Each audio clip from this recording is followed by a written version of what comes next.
If you've ever been to one of my lives, or you have the pleasure of knowing me personally, you would know my love for cults. You could say I'm healthily fascinated, or maybe just like obsessed. What's the difference, really? And throughout my 31 days of solitude, 31 days of horror, I was highly requested to watch Apostle, which is a movie that is on Netflix in most countries now.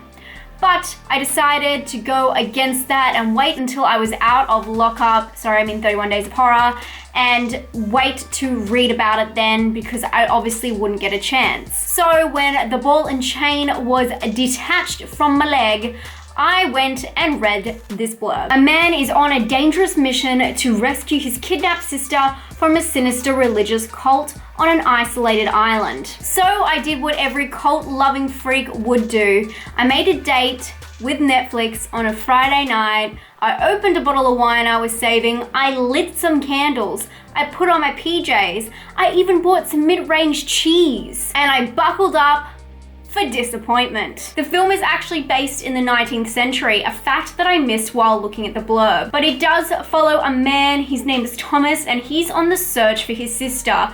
He takes a long journey to an island where a small village seems to be giving people a second chance at life. But through several subplots, it becomes apparent they are bad people.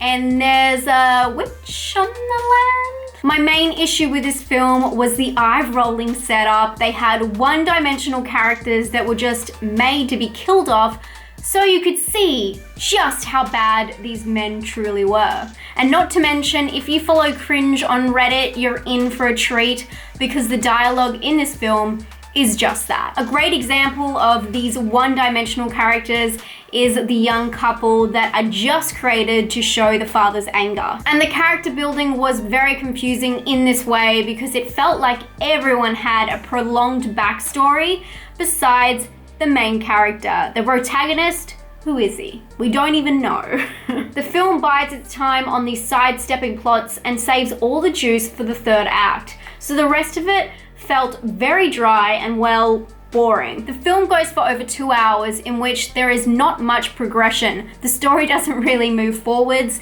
It's just the protagonist looking around the land for a long time, and of course, the subplots. But on the surface level, my greatest disappointment was the lack of cult-like behavior. The cult was very much structured like the Children of the Corn, a self-made church formed on the idea of a deity of the earth. But alas, there was no children at all, just boring men. And all the fun and edge that Isaac brings was lost. And sure, it does get there in the end, especially when some rogue Mandy Hellraiser type troll trods around. But why save that? The story of their god of the land is so much more interesting than the daughter who didn't know her dad was a very bad man. Why did you waste my time? The film also spends a lot of time sidestepping into these bizarre storylines, including one which is kind of a witch hunt on these one-dimensional damsels in distress, which is problematic in itself, but also leads the story astray. So it doesn't help that 70% of this film is framed around the build-up of different subplots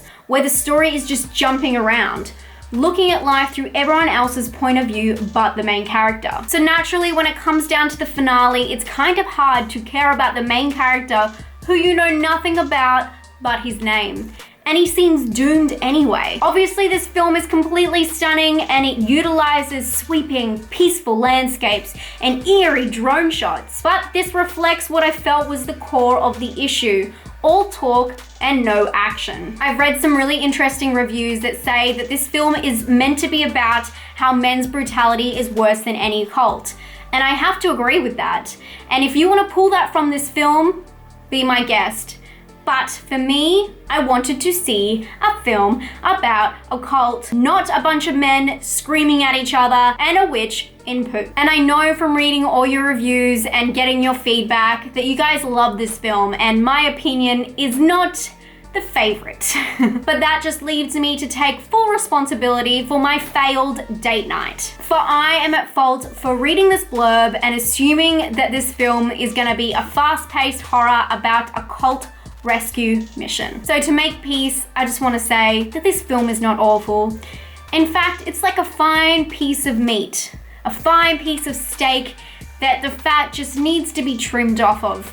Unfortunately, I don't eat meat. So I'm gonna give this one a 4 out of 10 for personal. I'm not even gonna bother with the scare originality because I obviously did not get anything out of this film. I would love to see your scores down below. Let me know your personal, your originality, and your scare. And I hope you guys found this entertaining or interesting. Even though I did say spoiler, it's only because of like the witch entity, but really I did not give away a lot about the plot. So if you still wanna watch it, be my guest. But I have warned you. This film is actually in a lot of people's top 10 for the year. So maybe you should check it out yourself. I don't know what happened with me. But if you did find this video helpful or enjoyable, please give it a thumbs up. And if you haven't subscribed, be sure to do that. I'll talk to you guys very soon. Stay spooky. Bye.